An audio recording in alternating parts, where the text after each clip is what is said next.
800 വർഷം എത്തിയ വിശുദ്ധ അന്തോണീസിൻ്റെ റിലിക്സാണ് അവിടെ ഇരിക്കുന്നത്.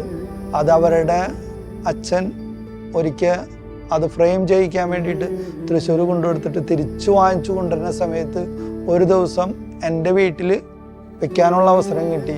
വെച്ച് ഞങ്ങൾ പ്രാർത്ഥിച്ച്, അപ്പോഴും ഞാനിങ്ങനെ കൊന്തിയൊക്കെ ചൊല്ലി പ്രാർത്ഥിക്കുന്നുണ്ട്.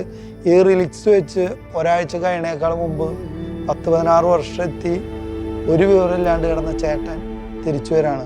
നാട് മൊത്തം പറഞ്ഞത് അവരാരും തിരിച്ചു വരില്ല. ആ ചേട്ടൻ തിരിച്ചു വന്നു, അസുഖമായിട്ട് ആ ചേട്ടൻ തിരിച്ചു വന്നു. ആ ചേട്ടൻ തിരിച്ചു വന്ന് ഒരു 5-ാമത്തെ ദിവസം അടുത്ത ചേട്ടനും തിരിച്ചു വരാണ്.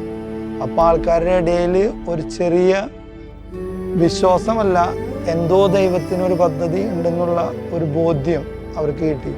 എനിക്ക് പറയാൻ എത്രേ ഉള്ളൂ, അതായത് നമ്മുടെ ജീവിതത്തിൽ ഈ ലോകത്തിലുള്ള പലരും പല രീതിയിൽ വ്യാഖ്യാനങ്ങളായിട്ട് കൊണ്ടുവരും. ഇത് പിശാചിൻ്റെ കളിയാണ്, അത് സഹനമാണ്, എല്ലാം ശരിയാണ്. ഈ സഹനങ്ങളൊക്കെ തമ്പുരാൻ തരുന്നത് നന്മയ്ക്ക് വേണ്ടിയിട്ടാണ്. സുഭാഷിതങ്ങളുടെ പുസ്തകം 16:1 പറയുന്നത് പോലെ തന്നെ മനുഷ്യന് പദ്ധതി വിഭാവനം ചെയ്യണം, പക്ഷേ അന്തിമമായിട്ടുള്ള തീരുമാനം കർത്താവിൻ്റേതാണെന്ന് പറയുന്നത് പോലെ തന്നെ